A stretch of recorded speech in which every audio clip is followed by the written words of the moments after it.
Juste vous mettre dans le contexte, et les gens qui joignent à nous ce matin, on est dans une série estivale qui s'intitule « Vers l'avant ». All right, merci pour tout le monde qui le sait. Et vous l'avez compris, parce que ça fait 6 semaines qu'on en parle. On peut-tu enfin aller de l'avant? Êtes-vous d'accord avec ça?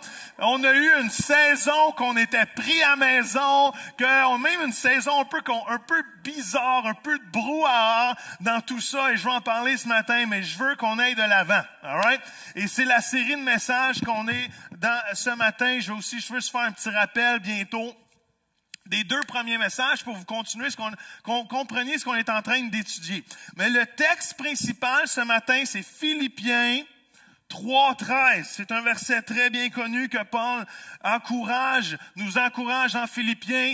Et la version Louis II va dire ceci: Frère, je ne pense pas l'avoir saisi, mais je fais une chose, oubliant ce qui est en arrière et me portant vers ce qui est en avant. C'est là que vient le titre du message, si vous l'avez pas compris. Philippiens 3.13 va dire ceci dans la parole vivante: Non, mes frères, je n'ai pas du tout l'impression d'être un homme arrivé.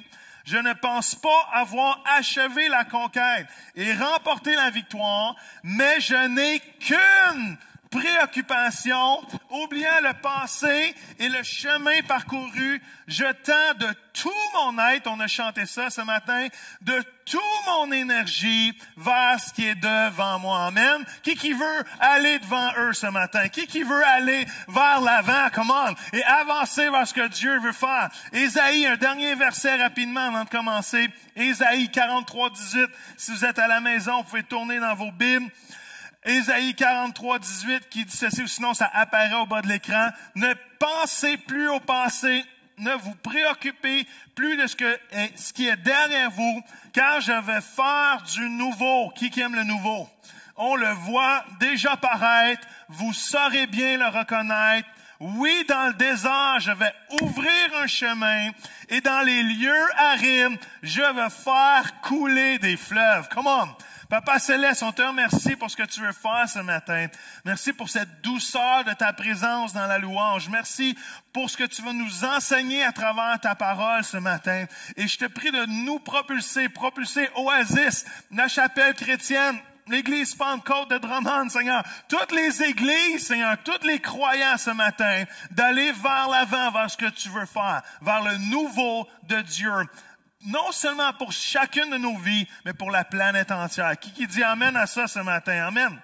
Si vous n'étiez pas là, juste pour vous mettre dans le contexte, l'Église de Saint-Jean, les gens qui nous écoutent ici ou par l'Internet, cette série de messages, le premier message, il y a plein de gens qui ont prêché, Samuel, Émilie, Désiré aussi, mais dans mes messages, Anna aussi a prêché, mais dans mes messages, le premier message était l'idée de nos attitudes qui nous propulsent vers l'avant. Et dans le texte de Philippiens 3, l'idée c'est que l'orgueil nous arrête, mais l'humilité nous propulse. Paul va dire, je pense pas avoir saisi. Si un qui pourrait se vanter, même dans d'autres textes, il va dire tout le pédigré de ce que Paul a fait dans sa vie. Mais il est en train de dire, malgré tout ça, même avant ce verset-là, il en parle, malgré tout ça, je pense pas l'avoir saisi. Mais pour moi, c'est une leçon d'humilité, frères et sœurs, que ce soit à la maison ici. L'humilité, même le texte va dire, l'humilité précède la gloire, mais quoi? L'orgueil précède la chute. S'il y a quelque chose qui nous arrête, c'est bien l'orgueil. Mais l'humilité, comment nous propulse vers des moments encore plus glorieux en lui? Comment autre chose qu'on a appris, c'est que le passé nous arrête, mais le pardon nous propulse. Même le texte va dire, oubliez ce qui est en arrière, me portant vers ce qu'à l'avant. L'autre texte d'Ésaïe va dire, oubliez le passé. Et j'ai écrit cette phrase et j'essaie de m'en rappeler. Tu peux pas vivre le prochain chapitre de ta vie en relisant toujours le dernier. Est-ce que ça fait du sens? Et il y a des moments dans la vie que Dieu veut nous propulser par l'avant, mais si on fait juste cogiter et réfléchir sur le passé, on manque ce que Dieu va faire. On manque le nouveau de Dieu pour chacun de nos vies. Alors le passé nous arrête, mais le pardon nous propulse. Le deuxième message est parlé que la dérive nous arrête, mais que la repentance nous propulse. Et on est tous susceptibles de dériver dans la vie. Même si vous pensez que vous dérivez pas, on est tous susceptibles de dériver. On est tous susceptibles de tranquillement s'éloigner du but de Dieu pour chacune de nos vies. Ça nous arrive par période. Je prie que ces périodes soient courtes dans chacune de nos vies, mais ça nous arrive tous d'être désillusionnés, d'être distraits de ce que Dieu veut faire dans nos vies et tranquillement, pas vite, se détourner et dériver de l'appel de Dieu, du but de Dieu pour chacune de nos vies. Et même Paul va dire, certains ont fait naufrage par rapport à la foi. Ça veut dire qu'ils ont tellement dérivé qu'ils sont se retrouvés dans le rocher, dans le sable, peu importe, et ils étaient pris là, et ça l'arrive de dériver, de faire naufrage dans la foi. Mais comment? Ça arrive pas à Oasis, ça arrive pas à Saint-Jean, ça arrive pas à Drummondville. Qui est d'accord avec ça? Amen. Et l'idée, c'est que la repentance nous propulse, et la repentance, c'est pas une émotion, frères et sœurs. La repentance, c'est une décision. La repentance peut commencer dans les larmes, mais doit finir dans une décision. La repentance est un changement à 180 degrés, car alors ma vie se dirigeait dans une certaine direction. Je dis au Seigneur, maintenant je me tourne vers toi, qu'est-ce que tu veux faire avec ma vie? Ça, c'est la vraie repentance, c'est d'obéir Dieu. Et ce matin, je veux parler du focus qui nous propulse vers l'avant. Comment? Je veux parler du focus qui nous propulse vers l'avant. Et Paul, dans Philippiens, parle de focus. Dans Philippiens 3, parle de focus. Alors, regardez bien les thèmes qu'il utilise. Mais je fais une chose. Je me préoccupe d'une chose. Je tends toute mon être, toute mon énergie, toute mon être, toute mon énergie vers Dieu. Ça, c'est du focus. Je fais une chose, c'est de la priorité. Et savez-vous quoi? La capacité de focusser nos vies dans ce moment est super important. Parce qu'on vit dans une saison où qu'on peut facilement défocuser. Je ne sais pas si ça le dit, mais je vais utiliser des termes anglophones francisés. On peut facilement défocuser de ce que Dieu veut faire. On peut facilement défocuser de ce que Dieu nous appelle à faire, alors qu'on est dans un moment qui est déstabilisant. La planète est déstabilisée présentement. Le monde est déstabilisé. La politique est folle présentement. C'est fou. On regarde aux États-Unis, c'est fou. On regarde au Canada, c'est fou. On regarde au monde entier, la politique est déstabilisée. La société est déstabilisée. Regardez-vous la face ce matin. Mais moi, je la vois en tout cas. Je la vois à moitié. Le monde est déstabilisé. Et savez-vous quoi? L'Église est déstabilisée. L'Église est shakée présentement. Et on est à risque de défocuser de ce que Dieu veut faire. C'est fou. Je suis sûr que vous allez être d'accord avec moi. Sinon, c'est correct. Mais justement, ça fait juste prouver le prochain point. Tu sais, tu fous le nombre d'opinions qu'il y a sur cette planète présentement? C'est-tu fou le nombre de pensées, de courants de pensée, d'informations, j'ai jamais vécu, j'ai pas vécu vieux, mais, tu sais, je peux pas dire vraiment, mais je peux le dire, là, mais dans mon temps, tu sais, je suis pas encore rendu là, Claude peut le dire, mais pas moi encore, dans mon temps, je peux l'agacer, c'est mon ami, c'est un miracle, alors je peux l'agacer. Mais j'ai jamais vu autant de désinformation de ma vie. J'ai jamais vu autant de noir et de blanc, je parle d'opinion, de rouge et de tout le monde a quelque chose à dire sur quelque chose et ça finit plus. Et tu sais plus c'est qui dit vrai, c'est qui dit faux, c'est qu'est-ce qui dit. Il y a un brouhaha. Il y a un brouhaha mondial présentement. Mais savez-vous, c'est quoi la bonne nouvelle? C'est qu'au milieu du chaos, Dieu a toujours été un artisan du nouveau. Come on. Amen. Ça vaut un amen dans votre masse ce matin, ça.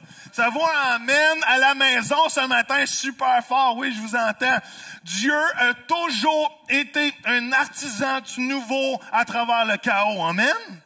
Dieu fait toujours quelque chose de nouveau. Et même si le monde est déstabilisé, la chose la plus cruciale présentement, c'est qu'on ne manque pas ce que Dieu va faire dans cette saison-là.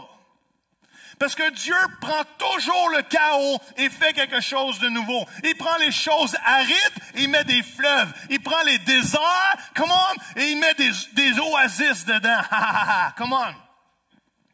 Dieu a créé une nouvelle terre. Come on. À partir de quoi?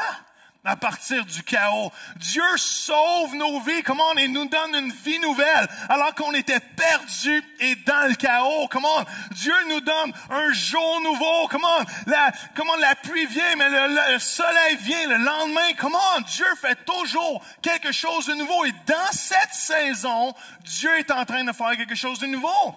C'est pour ça qu'Ésaïe va dire, vas-tu le reconnaître? Parce que présentement, c'est le brouhaha, c'est bizarre, on comprend pas tout ce qui se passe, on comprend même pas quand ça va finir, on commence plus vraiment à comprendre pourquoi qu'on fait ce qu'on fait, qu'on a fait ce qu'on fait aussi, et qu'on a fait ce qu'on a fait. Allô? Mais au milieu de tout ça, Dieu fait toujours quelque chose de nouveau. Est-ce que ça fait du sens? Est-ce qu'on va être de ceux qui vont le reconnaître? Et laissez-moi vous dire que ceux qui vont le reconnaître, ça va être ceux qui vont focusser sur ce qui est important et ce qui est vrai et ce qui est céleste et ce qui vient de Dieu. Est-ce que ça fait du sens? C'est tellement important de focusser sur ce que Dieu veut faire, de focusser sur ce que Dieu fait. Je parle à beaucoup d'amis, pasteurs, leaders, et savez-vous quoi?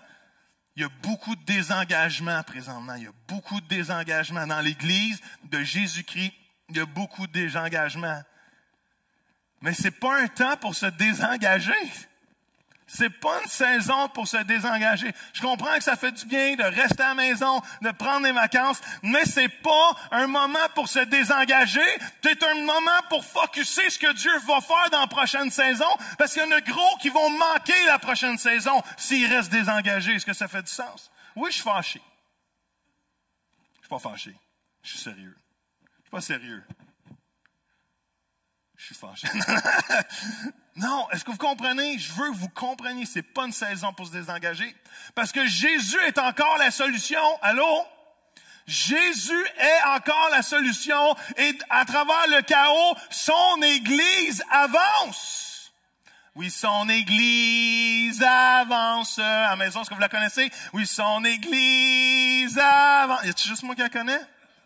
Combat ardu, mais l'ennemi fut vaincu. Aujourd'hui, nous avançons. Aux doutes dites adieu, criez victoire des cieux.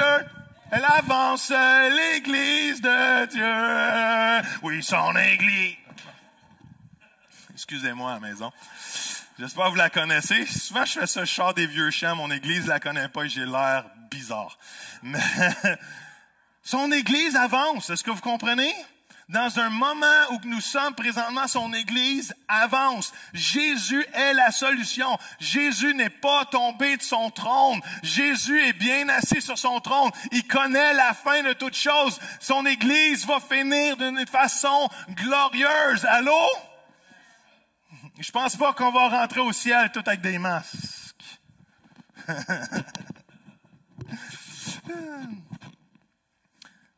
1 Pierre 2,6 va dire ceci, j'ai choisi une pierre de grande valeur, je la pose en Sion. Il parle de Jésus ici comme fondation, celui qui met sa confiance en elle et qui bâtit sa vie sur Jésus, sur elle, sur Jésus, ne sera pas déçu. Comment? Est-ce que vous voulez savoir c'est quoi l'antidote à la déception?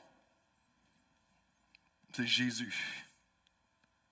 Vous voulez pas être déçu dans ce monde? Émilie l'a chanté je ne sais pas combien de fois, je pense qu'on en a prêché aussi la semaine passée. Fixons les yeux sur Jésus. Vous ne voulez pas être déçus à travers le brouhaha, vous voulez avoir du focus à travers le brouhaha. Fixez les yeux sur Jésus, parce que quand on perd le focus, on s'égare. Même quand on perd le focus, on perd intérêt. J'ai cassé mes lunettes. Vous n'avez pas remarqué, mais c'est mes vieilles lunettes. Mes vieilles lunettes. Et j'ai perdu mes lunettes et j'ai essayé de jouer au golf sans mes lunettes. Et Maintenant, je frappe la balle tellement loin que l'autre pourra collaborer. Et que je suis plus capable de suivre la balle. À un moment donné, je perds de vue ma balle. Et là, je suis obligé de se cointer de même. J'ai l'air de M. Magou. Est-ce qu'il y en a qui se rappellent de M. Magou quand j'étais jeune? Là, M. Magou, il était comme ça, là. Et j'étais obligé de demander à mes amis, alors que c'était moi qui trouvais la balle de mes amis, qui voyaient où elle était tombée, parce que, bon, j'ai des lunettes, mais c'est pas grave, j'ai une bonne vue avec mes lunettes, mais sans lunettes, j'ai plus de bonne vue. Et savez-vous ce qui se passe, c'est qu'à un moment donné, à cause que t'es plus capable de focusser et voir ce qui se passe, ben, tu perds intérêt. Fait qu'à un moment donné, tu suis plus ta balle, tu dis, hey, tu l'as-tu vu? Moi, je l'ai pas vu, je la vois plus. Et quand tu vois plus ce que tu veux voir, qu'est-ce qui se passe? Tu deviens désintéressé. C'est juste une illustration bien simple, mais pour nous faire réaliser que quand on perd le focus, on perd intérêt. Si on perd le focus de fixer nos yeux sur Jésus, on perd intérêt au nouveau de Dieu, qu'est-ce qu'il est en train de faire. Et on vit notre vie à la suite des événements ou à la suite des circonstances au lieu de discerner. Allez-vous discerner ce que Dieu est en train de faire dans la prochaine saison? Et l'idée du focus est important. Je vais aller rapidement, mais Paul n'aurait pas eu l'impact qu'il a eu s'il n'y avait pas eu du focus. Et le focus que Paul avait était toujours sur Jésus. À combien de fois plutôt, Paul va nous encourager à fixer les yeux sur Jésus. Dans Hébreu, qu'on considère en général l'écrivain de Hébreu, il va dire ceci, gardons les yeux fixés sur qui? Sur Jésus. Dans cette course de la foi, et nous sommes dans une course de la foi, il est quoi? Il est notre chef de file et il nous mènera au but. Come on! Parle-moi de focus si c'est lui qui va nous mener au but. Jésus, ça dit, si tu gardes les yeux fixés sur Jésus, le chef de file, notre leader, celui qui amène notre foi à la perfection, va nous mener au but. Come on! Est-ce qu'on veut, Paul va dire, je veux atteindre le but. C'est quoi son secret? Je garde les yeux fixés sur Jésus. Il y a plein de raisons de fixer les yeux sur plein de choses. Mais la clé de Paul, c'était je garde les yeux fixés sur Jésus. J'ai un focus. J'ai une priorité. J'ai une importance. Le mot focus est intéressant dans sa définition. Ça dit ceci. Je l'ai pas mis en haut, fait qu'écoutez-moi bien. À la maison ou ici, ça dit que le focus, c'est le centre d'intérêt ou d'attention d'une activité. C'est l'acte de porter attention ou se concentrer sur un intérêt ou une activité en particulier. C'est l'état ou la qualité d'avoir ou de produire une vision claire. Wow! Si je focus, je vais avoir une vision claire. C'est pour ça que Paul va dire, je fais une chose. Pourquoi il dit ça? Savez-vous pourquoi c'est important de focusser? Si vous avez une note à prendre ce matin, c'est celle-là. C'est important de focusser parce que l'énergie coule où notre focus va. Est-ce que ça fait du sens? Je le répète pour être sûr. L'énergie coule où notre focus va. Si je focus mes yeux, Paul va le dire, il dit, je fais une chose, et c'est quoi la résultante? Toute mon énergie s'en va dans cette direction-là. Je fais une chose, j'oublie ce qui est en arrière, et je tends toute mon aide, toute mon énergie va toujours couler où mon focus va. Si je focus sur le sport, mon énergie va aller là-dedans. Si je focus sur le travail, mon énergie va aller là-dedans. Si je focus sur mon couple, sur ma famille, mon énergie suit toujours où je mets mon focus. Est-ce que ça fait du sens? Et mon focus, si je le mets sur Dieu, si je mets toute mon énergie sur Dieu, je vais en vivre le fruit de fixer mes yeux sur Jésus. Et c'est un focus et c'est d'arriver au but que Dieu a pour moi. Est-ce que ça fait du sens? Il faut apprendre à focuser. Bon, vous allez rire, mais vous savez, j'ai fait une série qui s'intitule Le rythme divin en début d'année. Est-ce que vous vous rappelez de ça? Il y a un message que j'ai pas pu faire parce que c'était supposé être le dernier message avant qu'on ferme l'église. Et je trouvais tellement pas rapport dans la pandémie de faire ce message-là que Dieu a changé mon message, qu'on a commencé une autre série de messages. Donc, je l'ai jamais pas, il est fait, il est fini, il est encadré, il est laminé, mais je l'ai jamais prêché, right? Et ce message-là, c'est qu'un des rites divins, c'est prendre soin de toi aussi. Prendre soin de ton corps, prendre soin de ta nutrition. Et je sais, ça paraît pas vraiment, mais j'ai quand même perdu 25 livres. Amen! Alléluia! Alléluia! Gloire à Jésus! Merci pour cette... À la maison, je pense que vous êtes plus réactifs que ça. Et j'ai commencé à m'entraîner. Et ça paraît pas, je sais ça paraît pas. Mais parce que le but, c'est que ça paraisse pas. Mais je veux pas devenir... un bodybuilder, je veux juste être un peu plus en forme, right? À 45 ans, mais il faut que tu commences à penser. J'ai jamais pensé à ma nutrition avant 45 ans. J'ai jamais pensé à m'entraîner avant 45 ans. Mais dans mon rite divin, j'ai trouvé une place pour ça. Anyway, une longue histoire pour arriver à que j'ai un coach YouTube qui me dit des exercices à faire. Et il dit ceci, j'ai jamais entendu ça de ma vie. Il dit, si tu veux que tes muscles soient encore plus en forme, quand tu fais l'exercice, concentre-toi sur ton muscle. J'ai jamais entendu, parce que j'ai jamais pris soin de mes muscles, mais je savais pas que je pouvais me concentrer sur un muscle pendant que je fais l'exercice et c'était pour l'aider. J'étais pour voir le fruit de son entraînement en me focusant sur un muscle. Et là, quand je suis tout seul, je fais pas ça devant vous, mais je me concentre. J'essaie de sentir mes muscles et ça se peut. Tu peux te concentrer sur un muscle. Je le sens. Tout ça pour vous dire que si je me concentre sur Jésus, si je fixe mes pensées sur lui, je vais en vivre le fruit de ma relation avec Jésus, ce que ça fait du sens. Et il y a cette possibilité de se concentrer juste sur Jésus. Non seulement le focus est important parce que mon énergie coule où mon focus va. Deuxième chose que vous pouvez prendre en note ce matin, c'est que sur ce que je focus se magnifie. Je ne sais pas si ça dit bien, mais sur ce que je focus, ça va se magnifier. J'ai acheté pour la fête de mon épouse, et oui, à la maison, j'ai acheté des jumelles. Pas des enfants, des jumelles, all right? Trois, c'est assez. J'ai acheté des jumelles parce que mon épouse est rendue une c'est ça? Ornithologue, c'est ça? Aimer les oiseaux? Ma femme aime les oiseaux. On a des mangeoires à la maison. Il y a plein d'oiseaux qui viennent. Des cygnes, des flamants roses, il y a plein d'oiseaux. Non, on n'est pas rendu là, mais il y a des aigles, il y a plein d'oiseaux à ça. Non. Mais il y a des seringues jaunes, il y a des cardinales rouges.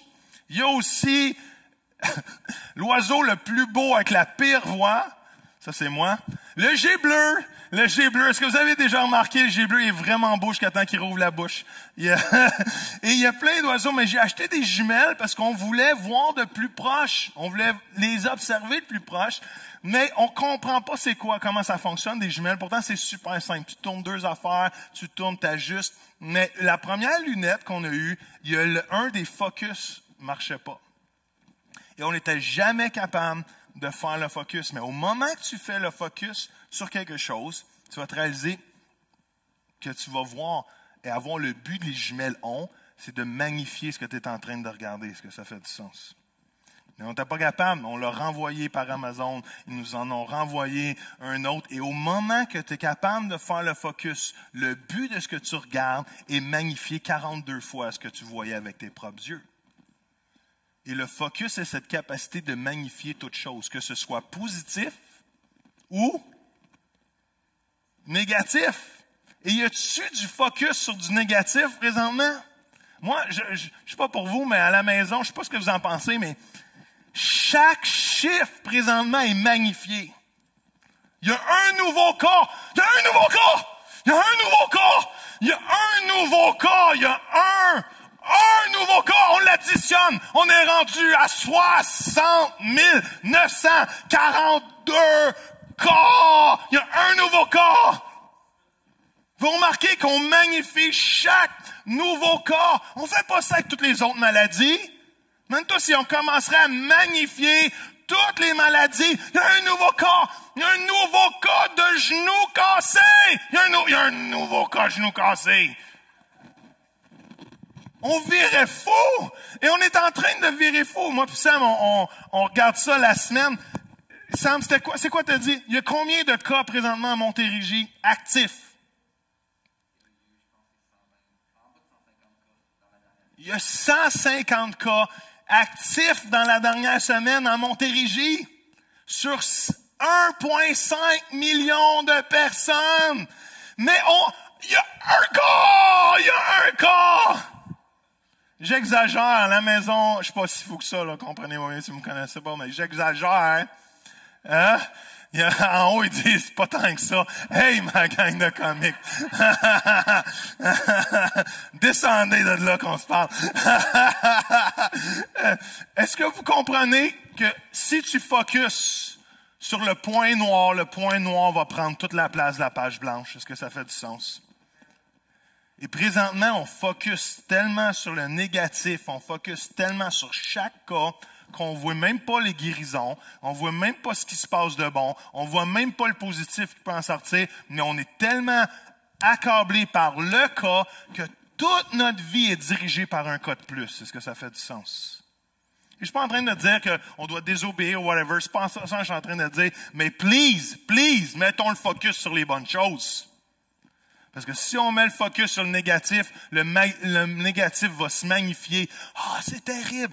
Il n'y a pas 60 000 cas au Québec. Il y en a peut-être 500 de cas actifs présentement. Disons les vraies choses. Je fais de la politique. Ça m'arrive jamais. Je fais jamais ça. Mais juste parce que l'Église de Saint-Jean nous suit aujourd'hui, j'en fais un petit peu. Colossiens 3, 1, 2, je vais finir bientôt. Ça dit ceci. Du moment donc que la communion avec la Christ du moment donc, dans la communion avec le Christ, c'est quoi j'ai dit? Vous riez? J'ai-tu fait un lapsus que j'aurais pas dû, là? Excusez-moi. L'audience, elle drop sur l'Internet présentement. Colossiens 3, 1, 2. Au moment donc, dans la communion avec le Christ, vous êtes ressuscités à quoi? À une vie nouvelle. Recherchez aussi les réalités d'en haut, de là où trône le Christ à la droite de Dieu. Que toute votre pensée, ça c'est du focus, que toute votre affection soit orientée, ça c'est du focus, vers ces biens célestes. Ne vous attachez pas aux choses de cette terre. Wow! Avez-vous remarqué? Au moment que le nouveau rentre dans notre vie, les choses qu'on devrait s'attacher, c'est pas les choses terrestres, c'est les choses célestes. Come on. Les choses dans lesquelles on devrait focuser, c'est ce que Dieu est en train de faire et non ce que la planète nous dit qu'est-ce qui est en train de se passer. Dieu fait quelque chose de nouveau dans cette situation. Êtes-vous capable de le découvrir? Oui, on peut focuser sur notre travail et il y a une place pour ça. Oui, on peut focuser sur notre santé et il y a une place pour ça. Mais les priorités doivent être les bonnes priorités et notre priorité devrait être de focuser sur Dieu, focuser sur Jésus, fixer les yeux sur Jésus, fixer sur les choses qui sont importantes et ne pas trop perdre de temps avec les choses avec lesquelles on ne devrait pas perdre trop de temps. Est-ce que ça fait du sens? Et de fixer les yeux sur Jésus. Une chose. Paul va dire, je fais une chose. C'est quoi la chose que vous devez faire ce matin? C'est quoi la chose que vous devez éliminer? C'est quoi la chose que vous devez mettre en place? C'est quoi la chose que vous devez changer de place? Une chose. C'est quoi la chose? Pour pas manquer et défocuser de ce que Dieu est en train de faire. Qu'est-ce qui est la chose que vous devez enlever? Qu'est-ce qui est la chose que vous devez mettre? Qu'est-ce que la chose que vous devez changer? C'est quoi la chose ce matin? C'est quoi la chose que vous voulez que Dieu fasse? C'est quoi la chose? David aussi a dit, je fais une chose. Paul a dit, je fais une chose. David, le roi David, il a aussi dit, je fais une chose. Je veux une chose. Dans Psaume 24, il va dire, Dieu, je demande quoi? Une chose. Je ne sais pas si on peut mettre le texte. Je demande à l'Éternel quoi? Une chose. Que je désire quoi? Ardemment. Ça, c'est de l'énergie. Êtes-vous d'accord avec ça? Je voudrais habiter toute ma vie dans la maison de l'Éternel. Pourquoi? Pour contempler la magnificence. Comment? Le focus de l'Éternel pour admirer son temple. Amen? Paul va dire, je fais une chose. David aussi va dire, je fais une chose. Je me préoccupe de la présence de Dieu. Come on. Est-ce que je peux entendre amen à ça ce matin?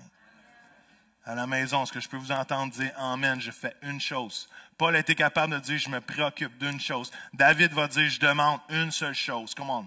Et ça a été la base de sa vie. Ça a été la fondation de sa vie, de fixer les yeux dans le temple et de voir Dieu dans sa gloire. Est-ce que ça fait du sens? Et David a vu, en demandant une chose, il y a eu le feu et le désir ardent qui l'animaient. Il y a eu une énergie pour se concentrer sur Dieu. Et il a vu Dieu être magnifié dans toute sa gloire. Est-ce que vous réalisez que si vous fixez les yeux sur Jésus, Jésus va grandir dans votre vie? Jésus va être encore plus magnifié dans votre vie. La résultante de focusser sur la présence de Dieu, frères et sœurs, à la maison, la résultante de focusser sur la présence de Dieu, c'est que Dieu soit magnifié dans chacune de nos vies. De contempler Dieu dans sa gloire. Come on. Père Céleste, fais quelque chose de nouveau dans nos vies ce matin. Je ne sais pas si Isabelle, tu peux venir tranquillement au piano. Je ne veux pas vous retenir plus. Mais je veux finir avec ce verset dans 1 Pierre 3,15 qui dit ceci. Seul, ça c'est du focus, seul le Christ est votre Seigneur. Est-ce que vous êtes capable de déclarer ça ce matin? Comment allez-vous là matin? Seul le Christ est votre Seigneur. Il n'y en a pas d'autre. Il ne peut pas y en avoir d'autres, frères et sœurs. Les enfants de Dieu ont un seul Seigneur, et c'est Jésus-Christ. Et ça dit, honorez-le comme tel dans vos cœurs et consacrez-vous entièrement à lui. Amen.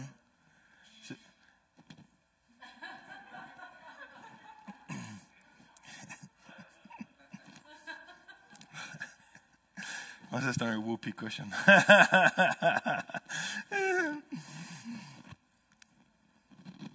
Focus. 1 Pierre 3,15, je reprends. Seul le Christ est votre Seigneur. Il n'y en a pas d'autre. Les médias, ce n'est pas votre Seigneur. Qui dit amen à ça? Le go n'est pas notre Seigneur. Qui dit amen à ça? On l'aime, mais ce n'est pas notre Seigneur. Trudeau n'est pas notre Seigneur. Je l'aime, mais il n'est pas mon Seigneur. Trump n'est pas mon Seigneur. Jésus seul est mon Seigneur. Et même si ici, ça bardasse et c'est le brouhaha et on ne comprend pas tout, réalisez que Dieu est en train de faire quelque chose de nouveau. Dieu a toujours utilisé le chaos pour établir encore plus son Église, pour représenter sa gloire. Et l'Église de Jésus-Christ, ici ou à la maison, ce n'est pas le temps de se désengager. Merci Seigneur pour le temps de repos. Merci Seigneur pour le temps de réflexion. Mais ce n'est pas le temps de se désengager. C'est le temps de focusser ce que Dieu fait et ce qu'il fera. Parce que Jésus est le même hier, aujourd'hui, éternellement. Il est la solution. Et dans un moment de chaos, le message de Jésus-Christ et le message de l'Église est la solution. Come on. C'est pas le temps pour l'Église de shrinker. C'est pas le temps de l'Église de manquer. C'est le temps pour l'Église de partager le message de Jésus à plein. Parce que le message de Jésus reste et sera toujours la solution. Come on. Alors, je vous pose la question encore une fois ce matin. Qu'est-ce qui doit changer dans votre vie? Sur quoi vous devez focusser? Sur Jésus. Qu'est-ce que vous devez demander au Seigneur? Et juste fermez vos yeux. Je vais vous demander de faire ça en terminant. Right? À la maison, vous êtes encore là après mon lapsus. Amen, je vous bénis. Mais fermez les yeux quelques instants et demandez au Seigneur. Je crois que le Saint-Esprit vous parle ce matin. Le Saint-Esprit nous parle toujours quand on lui pose des questions. Des fois, on ne veut pas entendre la réponse, mais il nous parle toujours. Et demandez au Seigneur, Seigneur, c'est quoi je dois éliminer ce matin? C'est quoi je dois enlever pour focusser plus sur toi? Savez-vous c'est quoi le mot consacré? L'idée de consacrer, c'est de focusser à enlever toute chose qui m'empêche d'avoir une relation avec toi. L'idée de se consacrer, c'est de focusser intentionnellement à diminuer dans ma vie toute chose qui m'empêche d'avoir une relation avec toi.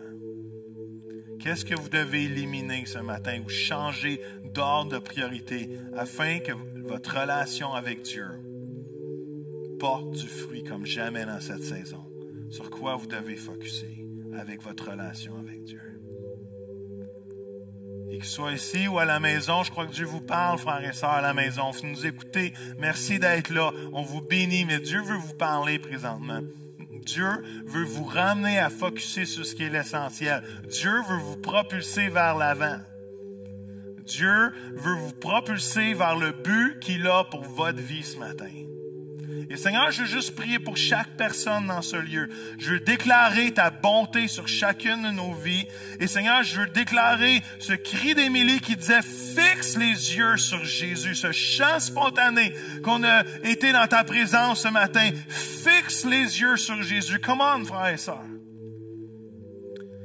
Fixons les yeux sur les choses célestes et non sur les choses terrestres. Et Père, je te remercie parce que tu nettoies nos vies. Seigneur, et tu ajustes nos vies afin qu'on soit focusé sur l'essentiel, focusé sur ce qui vient de toi, focusé sur le royaume, Seigneur, et qu'on voit nos vies à travers les priorités du royaume, qu'on voit nos vies à travers l'essentiel, Seigneur. Comme Pasteur désirait prêcher, Seigneur, qu'on soit être prêt à être interrompu pour les priorités du Saint-Esprit, Seigneur. Qu'on soit prêt à laisser nos vies se focusser sur le moment que l'Esprit nous conduit, Papa. Et Seigneur, glorifie-toi dans le nom de Jésus, Seigneur. Seigneur, à la maison, Seigneur, pour tous ceux qui nous écoutent, on les bénit.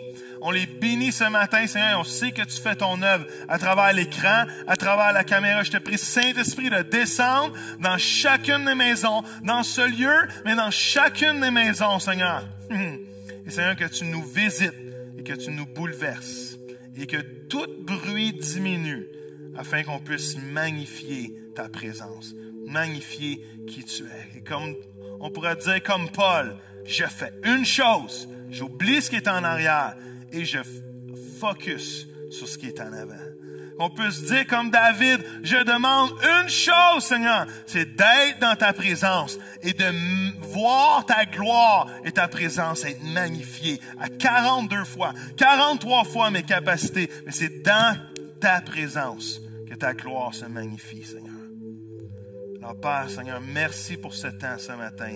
Merci parce que tu changes nos vies. On prie pour Saint-Jean, Seigneur, on les bénit ce matin, Seigneur. On prie pour l'Église Pentecôte, on les bénit ce matin. Que l'Église de Jésus-Christ avance dans le nom de Jésus, Seigneur. Seigneur, qu'il n'y ait pas de division, qu'il y ait de l'unité dans le cœur des leaders, des croyants, Seigneur. Et que l'Église devienne une Église, un message, une direction, un focus, Seigneur, sur toi, Seigneur. Fixons les yeux sur Jésus qui va emmener l'Église à son but, Seigneur, et à son terme. Dans ton nom de prie. Et tout le monde dit Amen.